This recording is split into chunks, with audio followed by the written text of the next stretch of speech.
Hello, this is just a quick tutorial explaining the very basics of Thor, and I'm going to make this tutorial as quick as this can possibly be because there's very good bit to Thor, so I'm just going to jump right in and create an instance of Thor inside this combinator. The purpose of this is just to get you familiar and understand what all this does, because to look at it right away it might be quite scary. It's quite a mess of knobs, sliders, and buttons, but it's actually very simple, and it's very easy, and once you know what each thing does, you'll be making sounds in no time.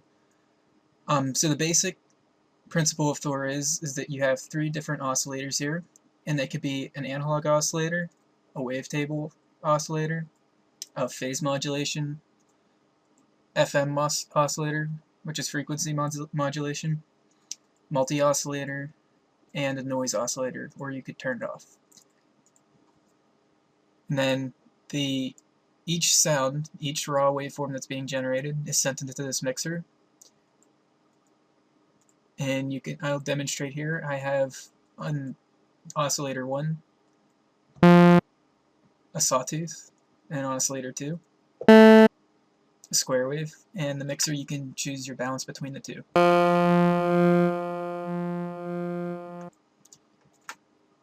Now the oscillators each are quite different. The analog oscillator has a sawtooth oscillator, square oscillator, which you can change the pulse with to change the sound of it.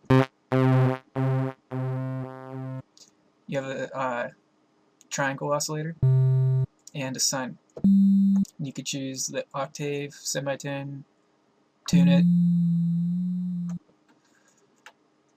and then there's the wavetable, which has different sounds that are preloaded into it. You could change the position, which will change the sound of it. It has a crossfade. I'm not entirely too sure about what that does. It does change the sound a bit. You have phase modulations, and it also has this PM here. Now I'm not entirely sure how this one works, but I have used it quite a bit, but I'm not sure of the entire, what's going on there. I just know the sounds I can get out of it. Frequency modulation, which I don't use too often for sound. I use it to modulate, and I'll explain that later.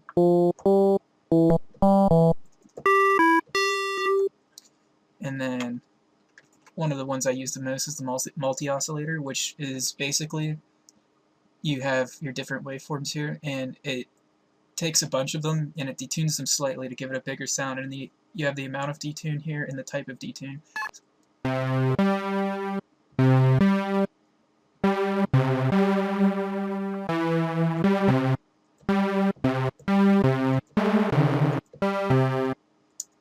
And then there's the noise oscillator with different types of noise, and bandwidth, rate, density, color, all controlled by that knob.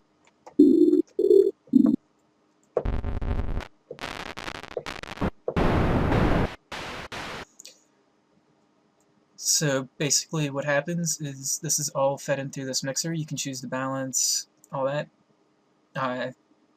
Oscillators 1 and 2, their level, and oscillators 3's level. And then the signal is fed from this mixer to either filter 1 or filter 2, depending on what you want to do or how you want to filter your sounds. And to turn this on and off, you have these buttons here. Right now, oscillator 1 is going into filter 1, but now it's not, so you get nice sounds. And filters, there's a few different types. There's a low-pass ladder filter, a state variable filter, comb filter, and a formant filter. And they each have different sounds and different possibilities. I'll explain the low-pass ladder filter just quick. You'll get a basic idea of what each of them does. You have your frequency knob here, and it decides what, depending on the mode you have it on. It's on 24 type 2, and the low-pass filter pretty much says, okay, here's the frequency.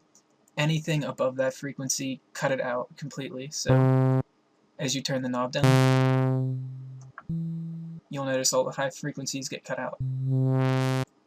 And then you also have the resonance knob, which feeds the signal that is exiting through the filter back into the filter. So the more resonance you have, the more it feeds it back into it.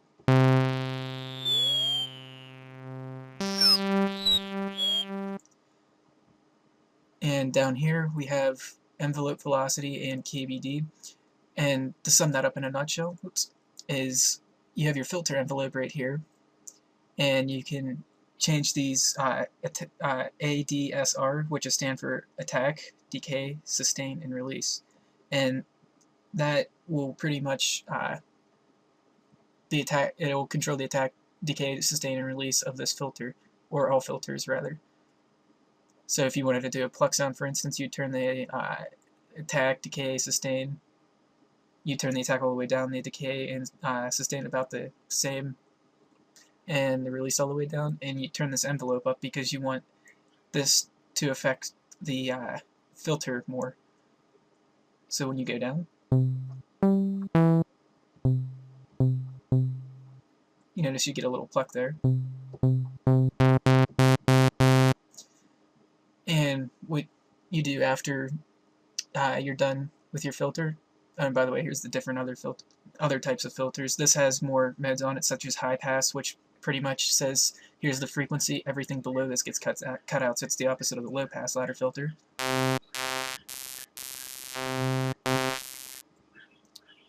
And it has other types as well, like here's low pass, band pass, notch, and peak. And then here's the comb filter, and the comb filter, something you kind of have to hear to get what it does. You kind of hear it phasing through the frequencies. And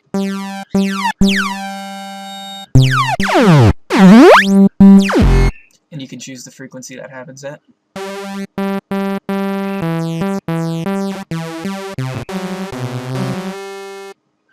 Oh, and I forgot to mention the velocity before. That pretty much it pretty much how much of the effect it governs how much of the effect you hear on that this filter is producing. So with lower velocity, it's a lot more apparent, but you turn it up, you don't hear it as much. And KBD, I'm not entirely sure what KBD does. So I'm sorry, I can't really explain that one too much to you. And then finally there's the formant, and it pretty much gives a vocal sound to whatever signal you're working with. And you can change the gender, where that's a more male gender and this is a more female gender.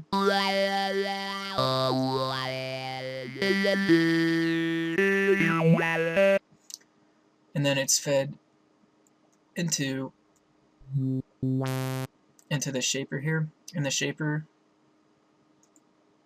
you can, just like the filters, you have a drive which amplifies the signal sent through.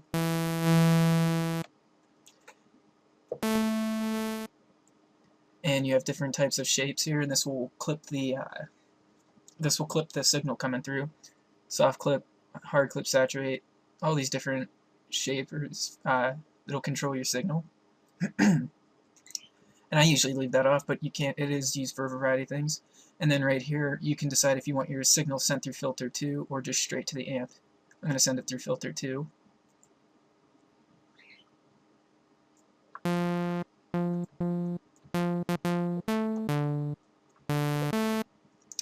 And that gets sent to the amp.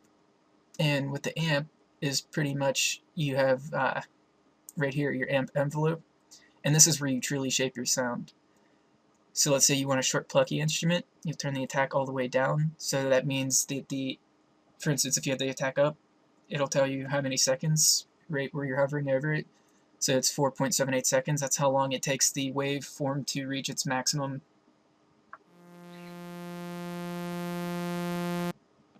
That's how long it takes to reach its maximum frequency, or not frequency. I can't think of the word. But this is generally used for pad sounds. The decay is how fast it reaches that point. So if you have that all the way up,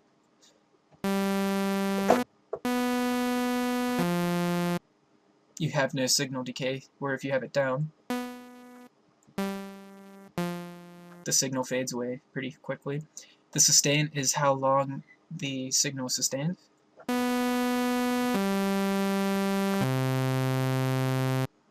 If I turn that all the way down,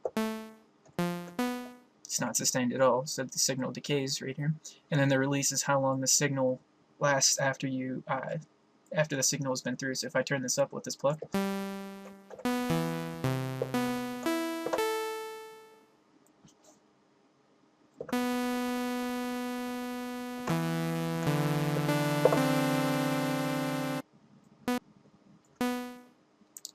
and usually a pad sound will have a higher release.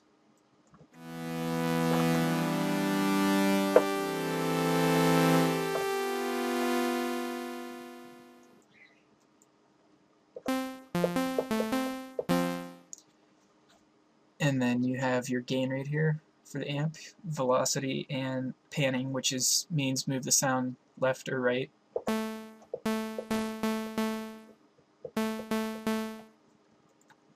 And then that is all fed into filter 3. And then up here you have your delay, which is pretty much an echo for the sound, and you can sync it to the tempo. You have your timestamp, it's on 6:16 right now, and you can change that to different beat fractions, for instance 3/16.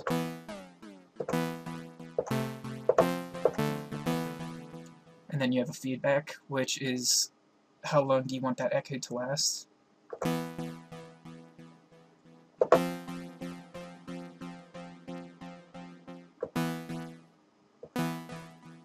And then you have a mod right here, which is the rate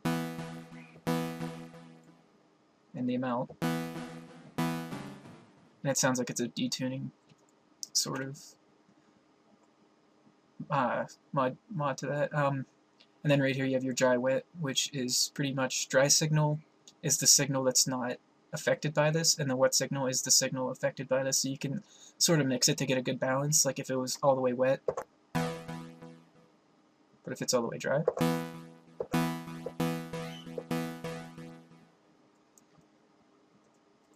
Then you have your chorus effect, which takes the signal and multiplies it, detunes, sort of like a multi-oscillator, and it gives it a wider sound. So you have the delay right here, which is how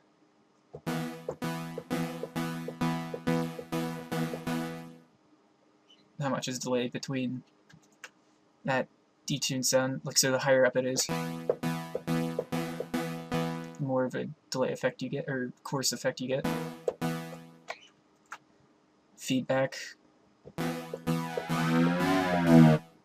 And then it also has mod there and a dry wet knob.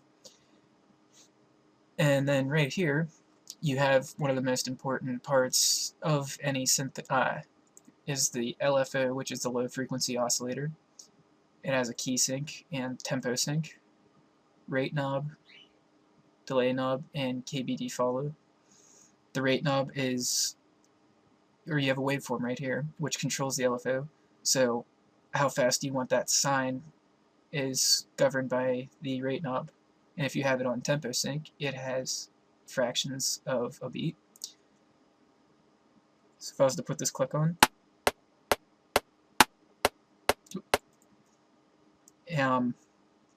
I'll get to that part in a second. It's probably smarter to explain what this does first. This is the routing table at the bottom. And the routing table, while it looks scary, is actually pretty simple and extremely useful. So I'm going to put this up all the way, so I kind of have a lead sound. And let's say I want, for whatever reason, I want the frequency to go like this. Something like that. I could go down to this table here and I say, for instance, I want this low frequency oscillator right up here to control filter 1's frequency. And here's the amount down here. So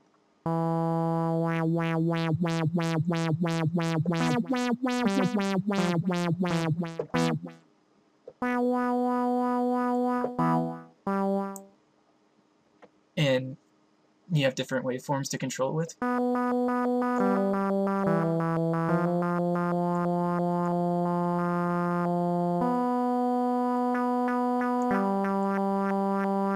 And you can change the rate that this is going, and I'll put the click on so you can hear it.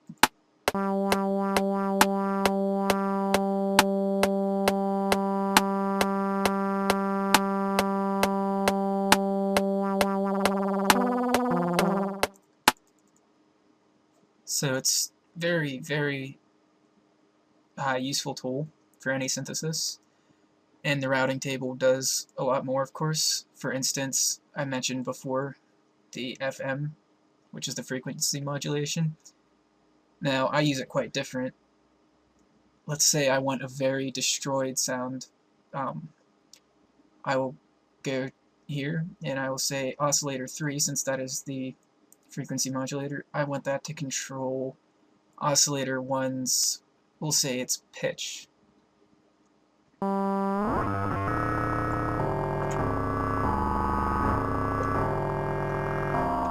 So you get a very, very interesting sound there, and you can change the carrier mod and the FM rate here to make it even more interesting.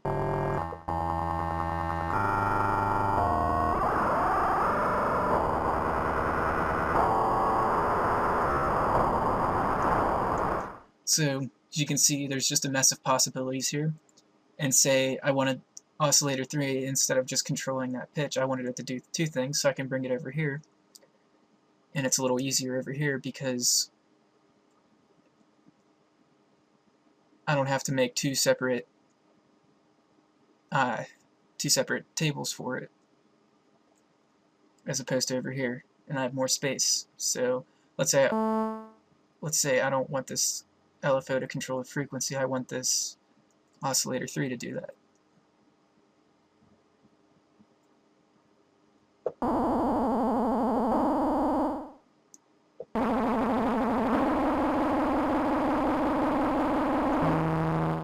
So as you can see, it's a very, very interesting sound. And then down here you have the global envelope. Now I'm not too entirely sure what any of this does because personally I've never used it, but perhaps later I can learn what it's all about and make a separate quick tutorial showing what that's all about. And then lastly you have LFO2 over here, which is, it's nice to have a second low frequency oscillator because you can make even more crazy sounds as opposed to just the one oscillator, or the one LFO rather. And then finally down here you have a step sequencer, and pretty much what that is it's just like a drum machine almost, or you could use it as an arpeggiator or a gate, where you have these different steps. You can change the note here if you're doing an arpeggiator, and you have different modes.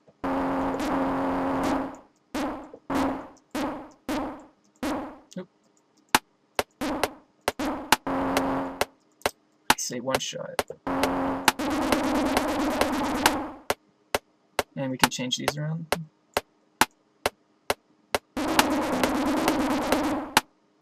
Or we could do repeat.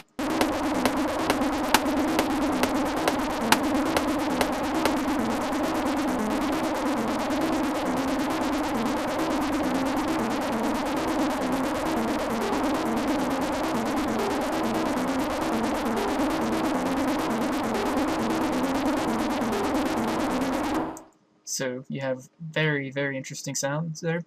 And the way it goes through the sequencer, you can change here. Maybe I wanted to go through this sequence backwards. I could put it on reverse. I can put it on a pendulum motion.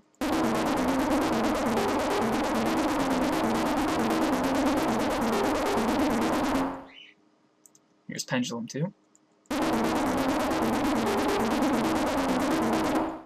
Or random, where it just bounces all through there.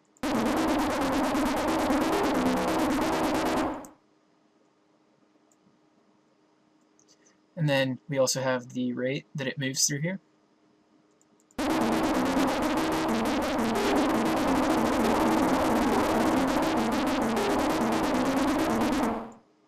And then we also have this knob here, which controls what we want this to control. For instance, we could have this, the actual note itself. We could have it control the velocity of the note.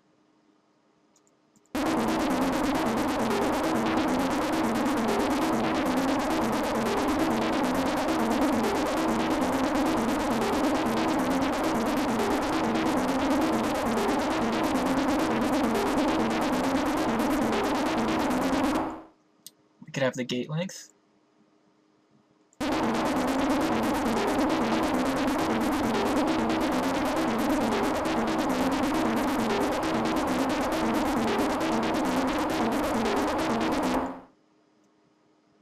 The duration.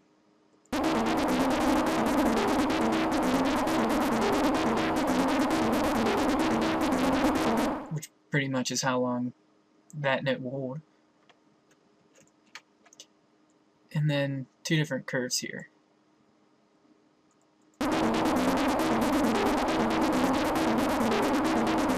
Which I'm sure you could tie that curve to something in here via the routing table. And then, of course, up on note, we have octave. You can change the octave of each sound.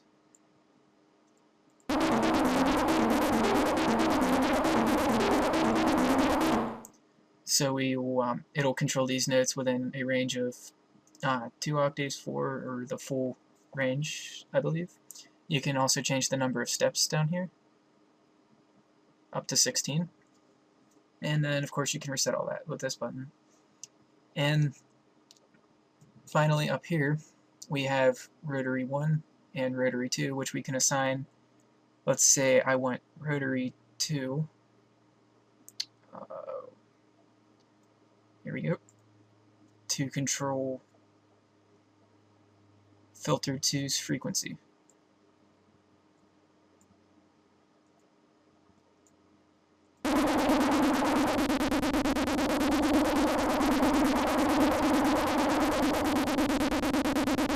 And let's say I wanted to name that so I know what it controls. You also have the option to do that. Then you have a second rotary button, and then you have 2 buttons which can activate or deactivate something. So say I wanted to, have that turn something on at any point in time, I could do that. And then we also have a trigger here, which says what triggers the notes. Well, MIDI input will trigger it, or anything down in the step sequencer. And then we have portamento,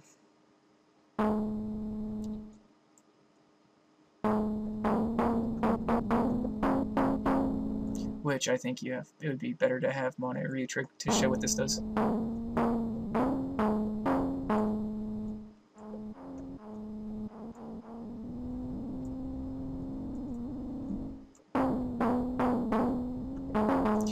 Well, basically what it will do is if you have one note shifting up to the other, it will give it a smoother transition between the two, almost like a pitch bend. But for some reason it's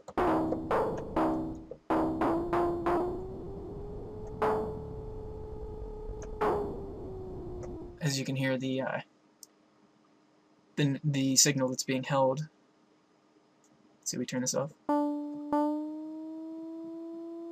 You can hear it slowly adjusting to the other note.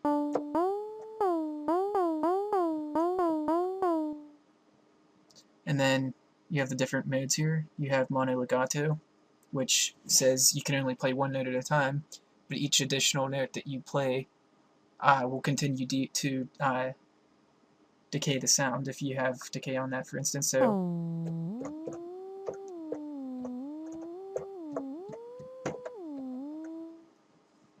and then mono retrig, which will play that in it'll replay the signal each time you hit a new key.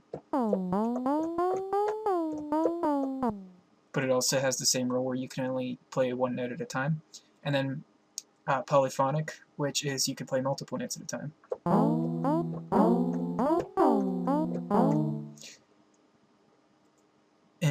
and you can say how much polyphony you want. The lower you turn it down, the less voices you can play at once. So that's basically everything in Thor. And from here, you could run it.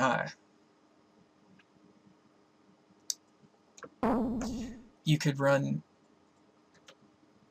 cables to the back for additional modulations if you want to have any other of Reason's modules. For instance, the matrix pattern sequencer control anything back here, and you can for instance use that gate effect to plug into the CV input, and then go down to the routing table here and take the CV input so that that gate signal is coming through, and it can control everything in here.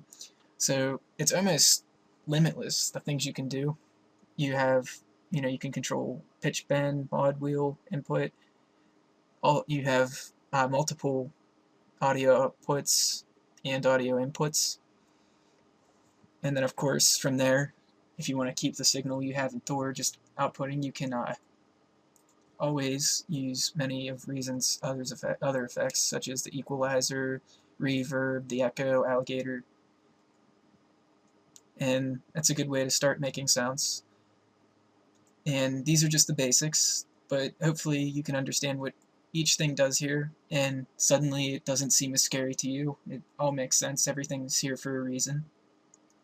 So I hope this helps you. If you have any other requests for a tutorial, if you want me to show you anything else, how any other modules in Reason works, I'd be happy to make a video for it. Just send me a message in my inbox, leave a comment, and I'll get back to you as soon as I can. And thank you for watching.